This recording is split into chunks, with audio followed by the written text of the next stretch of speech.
Okay, tapos yung cell sa loob ay prismatic guys yung ginamit. Oh. 4 na prismatic.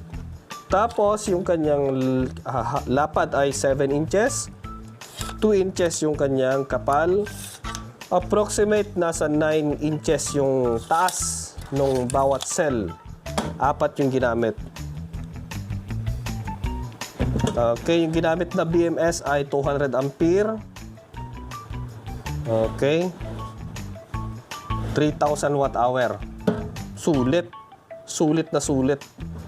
Yung kanyang bus bar, ang laki guys, oh. Okay. Ang laking BMS, oh. So, ang ginamit nilang BMS dito guys, yung nakatatak naman ay Orient Power. So, sarili siguro nila. Orient Power Industry Technology Corporation Ltd. 4S